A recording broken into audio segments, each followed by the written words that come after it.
Story time audio ബുക്സിലേക്ക് എല്ലാവർക്കും സ്വാഗതം. K Sudhakaran എഴുതിയ നോവൽ ഭ്രമം തുടരുന്നു. കുളി കഴിഞ്ഞ് പ്രേംശങ്കർ മുടി ചീകിക്കൊണ്ട് നിൽക്കുമ്പോഴാണ് ഡോർബെൽ മുഴങ്ങിയത്. പത്രക്കാരൻ പയ്യൻ മാസവരി വാങ്ങാൻ വന്നതായിരിക്കുമെന്നാണ് അയാൾ വിചാരിച്ചത്. അല്ലാതെ രാവിലെ ഈ നേരത്ത് ആര് വരാനാണ്? കരയുള്ള ഒറ്റമുണ്ടായിരുന്നു അയാളുടെ വേഷം. ഒരു ടർക്കി ടവലെടുത്ത് ചുമലിട്ടുകൊണ്ട് അയാൾ ബെഡ്റൂമിൽ നിന്നിറങ്ങി മുൻവശത്തെ ഹാളിൽ ചെന്ന് വാതിൽ തുറന്നു. പുഞ്ചിരിയോടെ കുസുമ നിൽക്കുന്നുണ്ടായിരുന്നു. ഒട്ടും പ്രതീക്ഷിച്ചില്ലായിരുന്നു അയാൾ അവളെ. "ഓ ചേച്ചിയോ, ഞാൻ ഓടി വരുമായിരുന്നു നീ കോളേജിലേക്ക് പോയി കാണുമോ എന്ന് പേടിച്ച്." കുസുമം അകത്തേക്ക് കയറി. അവൾ അയാളെ ഒന്ന് നോക്കി. "ഞാൻ കുളിച്ചതേ ഉള്ളൂ ചേച്ചി. 9:30 ഇവിടെ നിന്നിറങ്ങുമ്പോൾ." അയാൾ പറഞ്ഞു. "അച്ചുവാ." എന്നെ ധൃതി പിടിപ്പിച്ച് അങ്കിൾ ഓഫീസിലേക്ക് പോകുന്നതിന് മുമ്പ് ചെല്ലണമെന്നും പറഞ്ഞ്. "വാ, വന്ന് ചൂടോടെ കഴിക്കേ." "ഞാനിതാ വരുന്നു." പ്രേംശങ്കർ ബെഡ്റൂമിലേക്ക് പോയി. കൊണ്ടുവന്ന കിറ്റ് ഡൈനിങ് ടേബിളിൽ വെച്ചിട്ട് കുസുമൻ ചെന്ന് ഫ്രിഡ്ജ് തുറന്നു നോക്കി. 2 കവർ പാലിരിപ്പുണ്ട്. ചായപാത്രം എടുത്ത് കഴുകി അതിൽ പാലൊഴിച്ച് അവൾ ഗ്യാസ് സ്റ്റൗവിൽ വെച്ചു. അവൾ ചായയുമായി ചെന്നപ്പോൾ പ്രേംശങ്കർ വേഷം ധരിച്ച് ഡൈനിങ് റൂമിൽ വന്ന് കഴിഞ്ഞിരുന്നു. "ഇരിക്ക് പ്രേം, ഞാൻ വിളമ്പിത്തരാം." ചായ കൊണ്ടുവന്ന ജഗ് മേശപ്പുറത്ത് വെച്ച് കുസുമം പറഞ്ഞു. "ഞാൻ കാരണം ചേച്ചിക്ക് ബുദ്ധിമുട്ടായി അല്ലേ?" കസേര വലിച്ചിട്ടിരുന്നു കൊണ്ട് അയാൾ പറഞ്ഞു. "ഇങ്ങനെ നീ പലപ്പോഴും പറഞ്ഞിട്ടുണ്ടല്ലോ." "ഇനി പറയരുത് കേട്ടോ, എനിക്കത് സുഖമുള്ള കാര്യമാണ്." അവൾ ഒരു പ്ലേറ്റ് എടുത്ത് അയാളുടെ മുന്നിൽ വെച്ചു. എന്നിട്ട് കിറ്റിൽ നിന്ന് കാസറോഡുകൾ പുറത്തെടുത്തു. "പാലപ്പം ഇഷ്ടമല്ലേ നിനക്ക്?" "അത് ചോദിക്കണോ?" അവൾ അയാളുടെ അടുത്തേക്ക് വന്ന് 2 പാലപ്പം എടുത്ത് പ്ലേറ്റിൽ വെച്ചു. പിന്നെ മട്ടൻ കറി എടുത്ത് അപ്പത്തിന് മീതെ ഒഴിച്ചു കൊടുത്തു. "നല്ല സോഫ്റ്റ് അപ്പം," അയാൾ പറഞ്ഞു. കുസുമം പുഞ്ചിരിച്ചു. "എനിക്കിങ്ങനെ ഓരോന്നൊക്കെ ഉണ്ടാക്കി അടുത്തിരുന്ന് കഴിപ്പിക്കാൻ വലിയ ഇഷ്ടമാണ്. പക്ഷേ വിജയേട്ടന് ഡയബറ്റിക്സ് കൂടാതെ കൊളസ്ട്രോൾ എല്ലാം ഒന്ന് തൊട്ട് നാവിൽ വയ്ക്കും. തീർന്നു. എനിക്കെങ്ങനെ ദേഷ്യവും സങ്കടവും വരുമെന്നറിയോ? അത് ചേച്ചിയുടെ തെറ്റ്. അതൊന്നും കഴിക്കാൻ പാടില്ലെന്ന് അറിയാവുന്ന ആൾക്ക് വേണ്ടി എന്തിനാ ഉണ്ടാക്കുന്നത്? അതല്ലേ മണ്ടത്തരം." "നീ പറയുന്നത് ശരിയാ പ്രേം, പക്ഷേ എനിക്കതൊക്കെ ഇഷ്ടമാണ്." കുസുമം അയാളുടെ അടുത്തേക്ക് കസേര നീക്കിയിട്ടിരുന്നു. "സത്യത്തിൽ ഞാനിപ്പോൾ ദൈവത്തിന് നന്ദി പറയുന്നു." "എന്തിന്?" അയാൾ ചോദിച്ചു. "അഞ്ജലിയെ ഇപ്പോൾ കോഴ്സിന് വിട്ടതിന്." അയാൾ മനസ്സിലാകാതെ അവളെ നോക്കി. "അതുകൊണ്ടല്ലേ ഓരോന്നൊക്കെ ഉണ്ടാക്കിക്കൊണ്ടുവന്ന് ഇതുപോലെ അടുത്തിരുന്ന് നിനക്ക് തരാൻ പറ്റുന്നത്?" അവൾ സ്നേഹത്തോടെ അയാളുടെ ചുമലിൽ കൈവച്ചു. "2 ആഴ്ച കഴിഞ്ഞാൽ അഞ്ജലി വരും," അയാൾ പറഞ്ഞു. "വിളിക്കാൻ പ്രേം പോകുമോ?" "ഇല്ല, ഒരു കൂട്ടുകാരിയുണ്ട് എറണാകുളം വരെ." കുസുമം ഒരു നിമിഷം നിശബ്ദയായിരുന്നു. "പ്രേമിന് രാത്രിയിൽ വീട്ടിൽ വന്ന് ആഹാരം കഴിച്ചുകൂടെ?" അവൾ ചോദിച്ചു. "രാത്രിയിൽ ഞാൻ 9 മണിക്കാണ് കഴിക്കാറുള്ളത്. അത്ര ലേറ്റായി അവിടെ വരണ്ടേ?" അയാൾ ഒഴിഞ്ഞു. "അതിനെന്താ കുഴപ്പം? നമ്മുടെ വീടല്ലേ അത്. ലേറ്റായാൽ നിനക്കവിടെ കിടക്കാമല്ലോ." "അതൊന്നും വേണ്ട ചേച്ചി. നിങ്ങൾ അമ്മയും മകളും മാത്രം താമസിക്കുന്ന വീടാണത്. ഞാൻ അവിടെ രാത്രിയിൽ സ്ഥിരമായിട്ട് വന്നിട്ട് പോകുന്നത് ഒട്ടും ശരിയല്ല." പെട്ടെന്ന് കുസുമത്തിൻ്റെ മുഖം വാടി. "ശരി, ഞാൻ ഇങ്ങോട്ട് വരുന്നുമില്ല പോരെ?" അവളുടെ ശബ്ദമിടറി. "വിഷമിക്കാൻ പറഞ്ഞതല്ല ഞാൻ. അതിൻ്റെ സീരിയസ്നെസ് ചേച്ചിക്ക് മനസ്സിലാകാത്തതുകൊണ്ട്." അയാൾ വിശദീകരിക്കാൻ ശ്രമിച്ചു. "വേണ്ട, ഇനിയൊന്നും പറയണ്ട. ഞാൻ മാത്രമല്ല, എൻ്റെ മോളും വിഡ്ഢിയാ.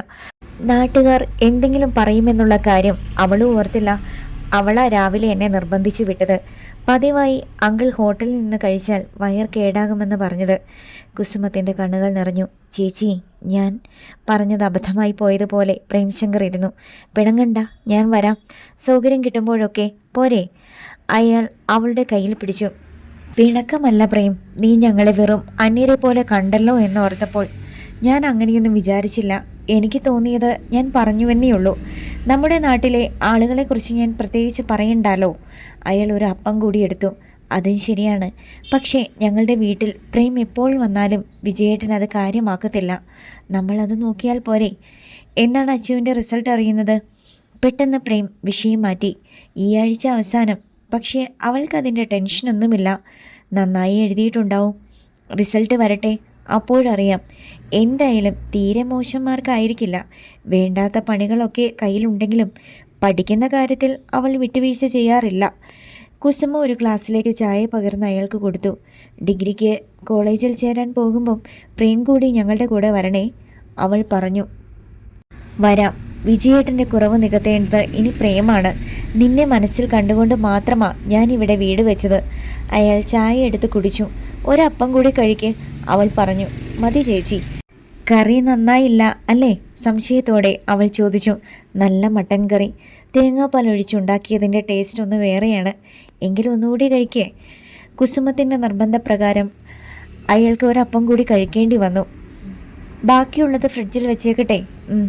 അയാൾ എഴുന്നേറ്റ് കൈ കഴുകിയപ്പോൾ അവൾ പ്ലേറ്റുകൾ എടുത്തു മാറ്റി ടേബിൾ വൃത്തിയാക്കി. പ്രേംശങ്കർ ചെന്ന് ഓഫീസിലേക്ക് പോകാൻ വേഷം ധരിച്ചു. തിരിഞ്ഞു നോക്കിയപ്പോൾ ബെഡ്റൂമിൻ്റെ വാതിലിനടുത്ത് കുസുമ നിൽക്കുന്നു. എന്താ ചേച്ചി? അയാൾ ചോദിച്ചു. ഒന്നുമില്ല, ഇത് നിങ്ങളുടെ ബെഡ്റൂം അല്ലേ? ഞാൻ അകത്തേക്ക് കയറി വരുന്നത് ശരിയല്ലല്ലോ. അതിനിപ്പോൾ ഞാൻ മാത്രമല്ലേ ഇവിടെയുള്ളൂ. പക്ഷേ എൻ്റെ ബെഡ്റൂമിലേക്ക് എപ്പോൾ വേണമെങ്കിലും പ്രേമിന് വരാം. അച്ചു വീട്ടിൽ ഉണ്ടെങ്കിലും ഇല്ലെങ്കിലും, പുഞ്ചിരിയോടെ അവൾ പറഞ്ഞു. അയാൾ വെറുതെ ചിരിച്ചു. ഓഫീസിലേക്ക് പോകാറായോ? അവൾ ചോദിച്ചു. എങ്കിൽ ഞാൻ പോയിക്കോട്ടെ. ശരി ചേച്ചി, താങ്ക്സ്. മേലിൽ എന്നോട് താങ്ക്സ് പറയരുത്. അവൾക്ക് അരിശം വന്നു. മാപ്പ്, ഇനി പറയുകയില്ല. പൊട്ടിച്ചിരിച്ചുകൊണ്ട് കുസുമം പുറത്തേക്ക് നടന്നു. അവൾ ഒരു മൂളിപ്പാട്ടോടെ സ്കൂട്ടർ സ്റ്റാർട്ട് ചെയ്ത് ഓടിച്ചുപോയി. അവൾ വീട്ടിൽ ചെന്നപ്പോൾ മുൻവാതിൽ അടഞ്ഞു കിടക്കുകയായിരുന്നു. വന്നു എന്ന് അശ്വതിയെ അറിയിക്കാനായി സ്കൂട്ടറിൻ്റെ ഹോണൊന്ന് മുഴക്കി.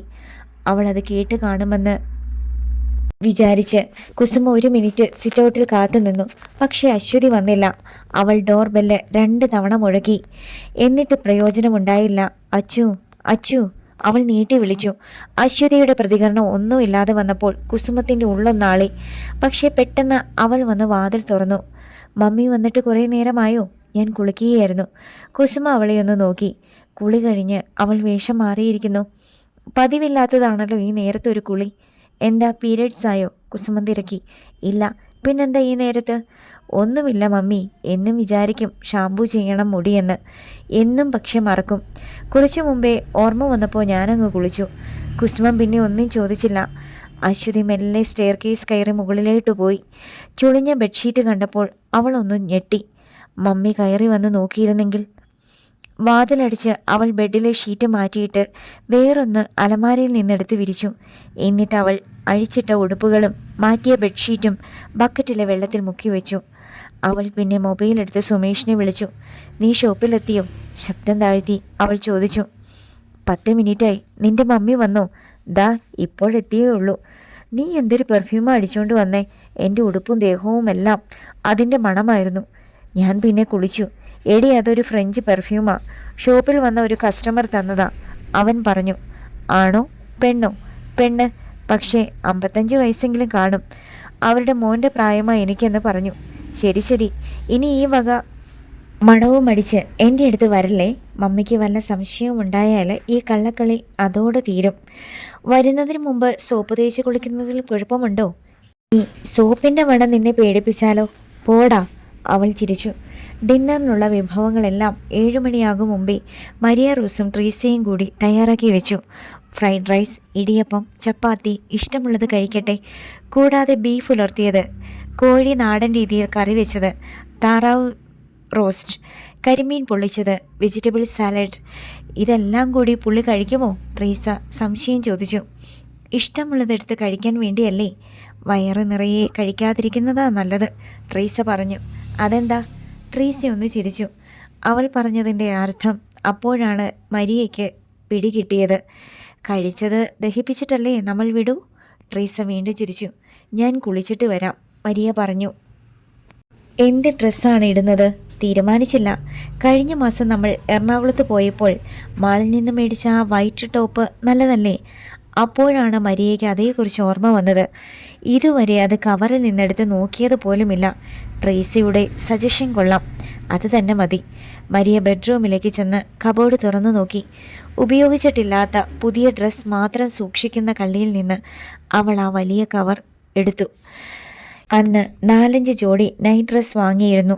ലേസുകൾ പിടിപ്പിച്ച നേർത്ത തൂവെള്ള സ്ലീവ്ലെസ് ടോപ്പായിരുന്നു അത്. ഇത്തിരി ഇറക്കമുള്ള അല്പം ലൂസായ ഒരു ഡ്രസ്സ്, കുറച്ച് ട്രാൻസ്പെറൻ്റ് ആണ്, അതിൽ കുഴപ്പമില്ല. ഒപ്പം ധരിക്കാനുള്ളത് പിങ്ക് നിറത്തിലുള്ള ലെഗിൻസാണ്, അത് നല്ല മാച്ചായിരിക്കും. മരിയ ഷവറിൻ്റെ ചുവട്ടിൽ നിന്നുകൊണ്ട് തണുത്ത വെള്ളത്തിൽ കുളിച്ചു. ഡ്രയർ ഉപയോഗിച്ച് മുടി ഉണക്കി ചെമ്പകപ്പൂവിൻ്റെ നേർത്ത സുഗന്ധമുള്ള ബോഡി ലോഷൻ ദേഹത്തെ നേർമയായി തേച്ചു പിടിപ്പിച്ചു. നിലക്കണ്ണാടിയുടെ മുമ്പിലിരുന്നു കൊണ്ട് അവൾ ചുമലൊപ്പം വരുന്ന മുടി ഭംഗിയായി ചീകിയിട്ടു. മുഖം ചലിപ്പിക്കുമ്പോൾ അതങ്ങനെ സിൽക്ക് നൂലുകൾ പോലെ ഇളകി ഇളകി. മണി 7:30. അവൾ ടോപ്പും ലെഗിൻസും ധരിച്ചിട്ടാണ് ബെഡ്റൂമിൽ നിന്നിറങ്ങിയത്. അപ്പോഴേക്ക് ട്രീസയും കുളി കഴിഞ്ഞ് വേഷം മാറിയിരുന്നു. അവൾ അടിമുടി മരിയെ ഒന്ന് നോക്കി. കൊള്ളാം. മരിയ പുഞ്ചിരിച്ചു. പുള്ളി വിളിച്ചോ? ട്രീസ ചോദിച്ചു. ഇല്ല. വരാതിരിക്കുമോ? വരില്ലെങ്കിൽ നേരത്തെ പറയുമായിരുന്നു. എന്നാലും ഒന്ന് വിളിച്ചു നോക്കുന്നതിൽ കുഴപ്പമില്ല. 10 മിനിറ്റ് കൂടി കഴിയട്ടെ. 7:30 എന്ന് ഞാൻ പറഞ്ഞെങ്കിലും 8 മണി വരെ വെയിറ്റ് ചെയ്യണം. അവർ അല്പനേരം മിണ്ടാതിരുന്നു. പുള്ളി ഇന്ന് പോകുമോ? പെട്ടെന്ന് ട്രീസ ചോദിച്ചു. നിർബന്ധിച്ചാൽ പോവുകയില്ല. നിർബന്ധിക്കണം. ഡ്രിങ്ക്സ് കഴിച്ചുകൊണ്ട് ഡ്രൈവ് ചെയ്യാൻ പാടില്ലല്ലോ. അതെ. ഗസ്റ്റ് റൂം മുകളിലല്ലേ? താഴത്തെ ബെഡ്റൂമിൽ കിടത്തുന്നതാണ് നല്ലത്. അന്നേരത്തെ സൗകര്യം പോലെ. ഞാൻ വിരിച്ചിട്ടുണ്ട്, ട്രീസ പറഞ്ഞു. ഞാൻ കണ്ടു. 7:45 മരിയ മൊബൈലെടുത്ത് പ്രേംശങ്കറെ വിളിച്ചു. ഹലോ. അയാൾ ഉടൻ കോൾ എടുത്തു. എന്നെ മറന്നു? അവൾ ചോദിച്ചു. How can I? ഡിന്നർ തണുക്കും മുമ്പ് ഞാൻ വീടിൻ്റെ ഡോർ ലോക്ക് ചെയ്യുകയായിരുന്നു, അയാൾ പറഞ്ഞു. വരികയല്ലേ? അതെ. മരിയ കോൾ കട്ട് ചെയ്തിട്ട് ട്രീസയെ നോക്കി പുഞ്ചിരിച്ചു. ഇപ്പം വരും. ഞാൻ നേരത്തെ ഉറങ്ങണോ? കളിയായി ട്രീസ ചോദിച്ചു. വേണ്ട, ഫുഡ് തന്നിട്ട് മതി. മരിയ വീണ്ടും ക്ലോക്കിൽ നോക്കി. 10 മിനിറ്റിനകം വരും. ഞാൻ പറഞ്ഞില്ലേ 8 മണി. അതാ നല്ലത്. കഴിച്ചു കഴിയുമ്പോൾ ലേറ്റ് ആകുമല്ലോ. ഫ്രീസറിൽ ഐസ് കാണുമല്ലോ. പെട്ടെന്ന് ഓർമ്മ വന്നപ്പോൾ മരിയ ചോദിച്ചു. ഉണ്ട്. അല്പനേരം കഴിഞ്ഞപ്പോൾ പ്രേംശങ്കറിൻ്റെ കാറിൽ നിന്നുള്ള ഹെഡ്ലൈറ്റിൻ്റെ വെളിച്ചം വീട്ടിലേക്ക് കയറി വന്നു. ട്രീസ നേരത്തെ തന്നെ ഗേറ്റിൻ്റെ 2 പാളികളും തുറന്നു വെച്ചിരുന്നു. മരിയ മുൻവാതിൽ തുറന്ന് വെളിയിലേക്ക് ഇറങ്ങിച്ചെന്നു. മുറ്റത്ത് വന്ന് നിന്ന കാറിൽ നിന്ന് പ്രേംശങ്കർ ഇറങ്ങുകയായിരുന്നു. അപ്പോൾ വെള്ളിക്കരയുള്ള മുണ്ടും വെള്ള സിൽക്ക് ജുബിയുമായിരുന്നു അയാളുടെ വേഷം. അയാൾ പതിവിലുമധികം സുന്ദരനാണെന്ന് മരിയയ്ക്ക് തോന്നി. കാർ ലോക്ക് ചെയ്തിട്ട് അയാൾ പടികൾ കയറി മരിയയുടെ അടുത്തേക്ക് ചെന്നു. Am I late? അയാൾ ചോദിച്ചു. നോട്ട് അറ്റ് ഓൾ, അവൾ പറഞ്ഞു. ട്രീസ ഇറങ്ങിച്ചെന്ന് ഗേറ്റ് അടച്ചു. Today you look very romantic, Treesa പറഞ്ഞു. താങ്ക്സ്, അയാൾ പുഞ്ചിരിച്ചു. വരൂ. പ്രേംശങ്കർ അവളുടെ പിന്നാലെ ഉള്ളിലേക്ക് നടന്നു. മരിയ റോസിൻ്റെ ഡ്രോയിങ് റൂമിലേക്ക് കയറിയപ്പോൾ ഒരു സ്വപ്ന ലോകത്തേക്ക് പ്രവേശിച്ചതുപോലെയാണ് പ്രേംശങ്കറിന് അനുഭവപ്പെട്ടത്. അതിമനോഹരമായി ഫർണിഷ് ചെയ്ത ആ മുറിയിലേക്ക് എവിടെ നിന്നൊക്കെയോ മൃദുവായി വെളിച്ചം വന്നു വീഴുന്നു. അതിൻ്റെ ഉറവിടങ്ങൾ കണ്ടുപിടിക്കാൻ പറ്റുകയില്ല. ഫാന്റാസ്റ്റിക്, അയാൾ പറഞ്ഞു. മരിയ റോസ് ഒന്ന് തിരിഞ്ഞു നോക്കി. എന്ത്? ഈ ലൈറ്റപ്പ്? ഓ, ഞാൻ വിചാരിച്ചു. അവളൊന്ന് ചിരിച്ചു. ഒരിക്കൽ ഞാൻ പകൽ കണ്ട ഡ്രോയിങ് റൂമാണ് ഇതെന്ന് വിശ്വസിക്കാൻ വയ്യ. പകൽ വെളിച്ചത്തിൽ കാണുന്ന പോലെയല്ല രാത്രിയിൽ ചില മനുഷ്യരും. മരിയ പുഞ്ചിരിച്ചു. അതെ, പകൽ കണ്ടിട്ടുള്ള മരിയ റോസ് അല്ല ഇപ്പോൾ കാണുന്ന മരിയ റോസ്. പ്രേമിരിക്കൂ. അയാൾ ഡബിൾ സെറ്റിയുടെ ഒരറ്റത്തിരുന്നു. പതുപതുപ്പുള്ള സെറ്റി താഴേക്കൊന്ന് അമർന്നു. എൻ്റെ ഓരോ റൂമിലും ഓരോ തരം ലൈറ്റപ്പാണ് കൊടുത്തിരിക്കുന്നത്. ബെഡ്റൂം കണ്ടിട്ടില്ലല്ലോ? ഇല്ല, കണ്ടിട്ട് പോയാൽ മതി. അകത്തേക്കുള്ള വാതിലിൻ്റെ ഡോർ കർട്ടൻ അപ്പോൾ ഒന്നനങ്ങി. മരിയ അത് കണ്ടു. കുടിക്കാൻ എന്താണ് വേണ്ടതെന്ന് ട്രീസ ചോദിക്കുന്നു. പുഞ്ചിരിയോടെ അവൾ പറഞ്ഞു. എന്തായാലും മതി, പറയൂ. ഏത് ഡ്രിങ്ക് പ്രിപ്പയർ ചെയ്യാനും അവൾ മിടുക്കിയാണ്. Scotch, brandy, vodka. ഏതാണ് ട്രീസയുടെ സ്പെഷ്യാലിറ്റി? അവൾക്ക് എന്തും വഴങ്ങും. എങ്കിൽ സ്കോച്ച് ആവട്ടെ, അയാൾ പറഞ്ഞു. On the rocks? Yes. Maria എഴുന്നേറ്റു പോയി. പ്രേംശങ്കർ ചുറ്റിനും ഒന്ന് നോക്കി. വീട്ടിത്തടിയിൽ കടഞ്ഞെടുത്ത സെറ്റുകൾക്കും കസേരകൾക്കും ഒരു പ്രത്യേക ഭംഗി. ഫ്ലവർ വേസിൽ അപ്പോഴും വാടിയിട്ടില്ലാത്ത ചുവന്ന പനിനീർ പൂവുകൾ. വലിയ സ്ക്രീനുള്ള TV-യിൽ ഒരു ഇംഗ്ലീഷ് സിനിമ. മരിയ വേഗം വന്നു. 2 കൈകളിലും വൈൻ ഗ്ലാസ് ഉണ്ടായിരുന്നു. ഐസ് കട്ടകൾക്ക് മീതയെ ഒഴിച്ച് സ്കോച്ച് വിസ്കിയായിരുന്നു ഒന്നിൽ. നിറമില്ലാത്ത ഏതോ സോഫ്റ്റ് ഡ്രിങ്ക് ഒഴിച്ച ഓട്കയായിരുന്നു മറ്റേതിൽ. ഇതാ സ്കോച്ച് വിസ്കി. അവൾ പ്രേംശങ്കറിന് നേരെ നീട്ടി. അവൾ അത് വാങ്ങി. ഇത് പതിവാണോ? എതിർവശത്തെ സെറ്റിയിൽ അവൾ ഇരുന്ന് കഴിഞ്ഞപ്പോൾ അയാൾ ചോദിച്ചു. ഓട്ക? യെസ്. എന്നുമില്ല, ഒക്കേഷണലി, അവൾ പറഞ്ഞു. അയാളുടെ കയ്യിലിരുന്ന വിസ്കിയിലെ ഐസ് കട്ടകൾ അലിഞ്ഞു. അങ്ങനെയാണോ ട്രീസ ഡ്രിങ്ക് ഫിക്സ് ചെയ്യാൻ എക്സ്പേർട്ടായത്?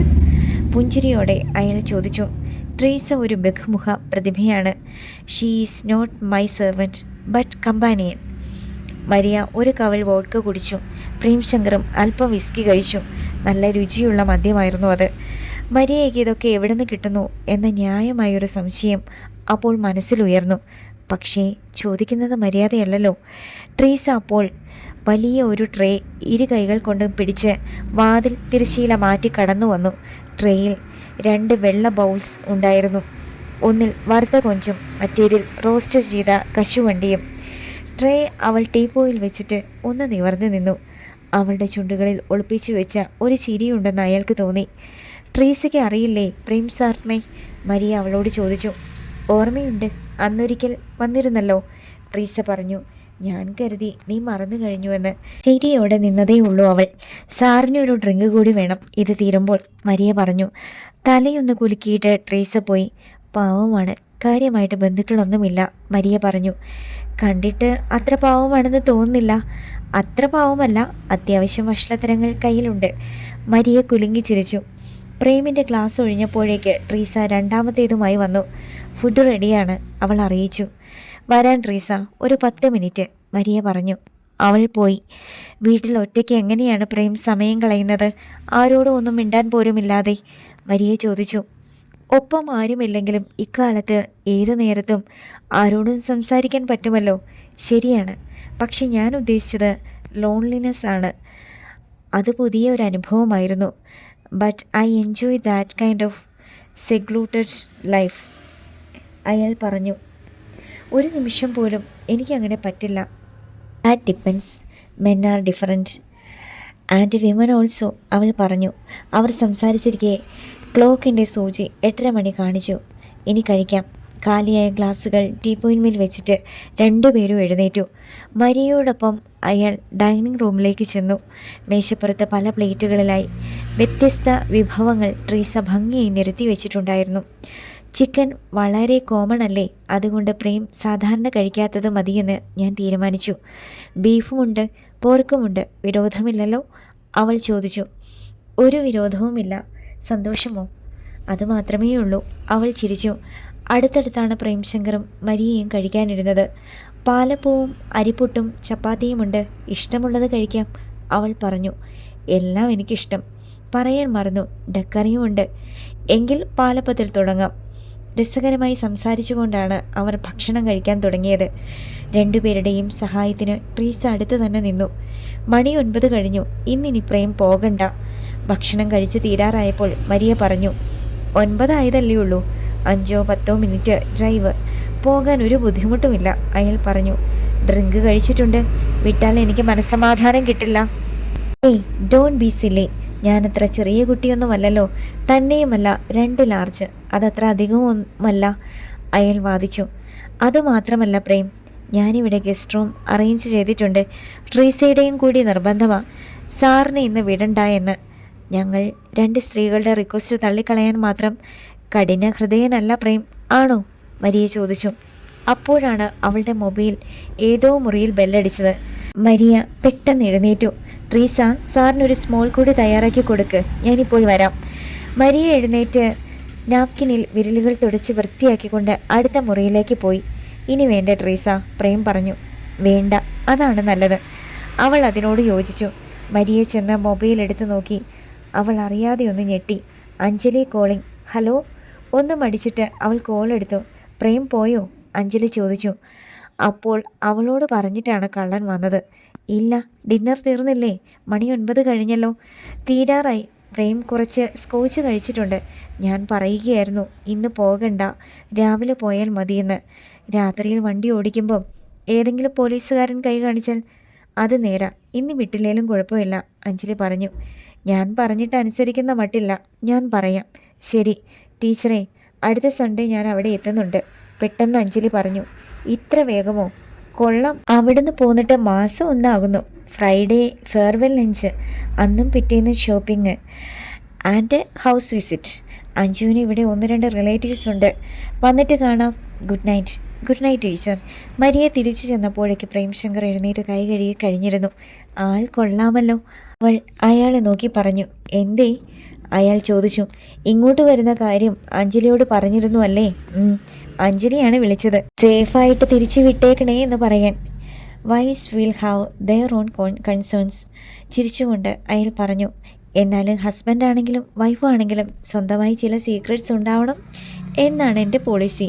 ആർക്കാ മരിയ സീക്രട്സ് ഇല്ലാത്തത്? എല്ലാവർക്കും ഉണ്ട്. ഇനി ഞാൻ വൈകിക്കുന്നില്ല. Thanks for the excellent dinner. It was really wonderful. പോയി കിടന്ന് സുഖമായി ഉറങ്ങണം, അയാൾ പറഞ്ഞു. പോണം അല്ലേ? യെസ്. രണ്ട് സുന്ദരികളായ സ്ത്രീകളുടെ റിക്വസ്റ്റിനെ റിജക്റ്റ് ചെയ്ത് അവരെ നിരാശരാക്കുന്നത് ക്രൂരതയല്ലേ സുഹൃത്തെ? ഉറങ്ങണം മരിയ, അത് വീട്ടിൽ ചെന്നാലേ നടക്കൂ. Good night. പ്രേംശങ്കർ പുറത്തേക്ക് നടന്നു. മരിയ പിന്നാലെ ചെന്നു. അപ്പോൾ മാനത്ത് പൂർണ്ണചന്ദ്രൻ ഉദിച്ചുയർന്നു കഴിഞ്ഞിരുന്നു. ഭൂമിയിൽ പൂനിലാവ്. ഒരിക്കൽ കൂടി ശുഭരാത്രി പറഞ്ഞ് അയാൾ കാറിൽ കയറി. വണ്ടി ഗേറ്റ് കടന്ന് പുറത്തേക്ക് ഇറങ്ങി പോകുന്നത് നോക്കി മരിയയും ട്രീസയും നിന്നു. പക്ഷേ നല്ല രസമുണ്ടായിരുന്നു അല്ലേ? മരിയ പറഞ്ഞു.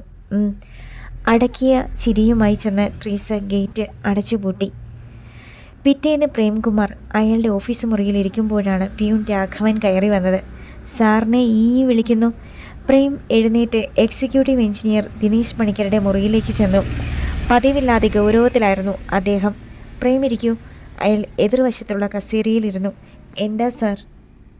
നമ്മുടെ ആ കൊടുവള്ളി ആഞ്ഞിലിമറ്റ റോഡില്ലേ, അത് റീടാറിംഗ് നടത്താനാണ് ചീഫ് എഞ്ചിനീയറുടെ ഓഫീസിൽ നിന്ന് ഓർഡർ വന്നിരിക്കുന്നത്. അത് നമ്മൾ പ്രതീക്ഷിച്ചതാണല്ലോ സാർ. ക്വാളിറ്റി കൺട്രോൾ ലാബിൽ നിന്ന് പോയ റിപ്പോർട്ട് അങ്ങനെയായിരുന്നല്ലോ. നമ്മുടെ സ്പെസിഫിക്കേഷൻ അനുസരിച്ചുള്ള ബിട്രൂബിൻ പകുതി പോലും ചേർത്തിട്ടില്ലെന്നല്ലേ? ഒരൊറ്റ മഴ മതി റോഡ് കുഴി വീണ് ടാറിളകി ഒലിച്ചു പോകാൻ, പ്രേംശങ്കർ പറഞ്ഞു. അതെ, പക്ഷേ കോൺട്രാക്ടർ ഇപ്പോൾ തന്നെ 8-10 കോടി മുടക്കിയാണ് അത് ചെയ്തിരിക്കുന്നത്.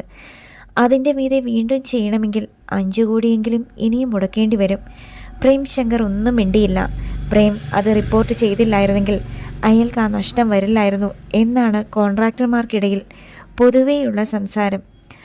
ടാറിങ്ങിന് വേണ്ടി അയാൾ ഇറക്കിയിട്ടിരുന്ന മെറ്റലും കൊണ്ടുവന്ന് അടുക്കി വെച്ചിരുന്ന തുറക്കുക പോലും ചെയ്യാത്ത ടാർ വീപ്പവുകളും തിരിച്ചെടുത്ത് കൊണ്ടുപോകുന്നത് കണ്ട നാട്ടുകാരുണ്ട്. അത് അവർ മൊബൈൽ ക്യാമറയിൽ പകർത്തിയിട്ടുമുണ്ട്.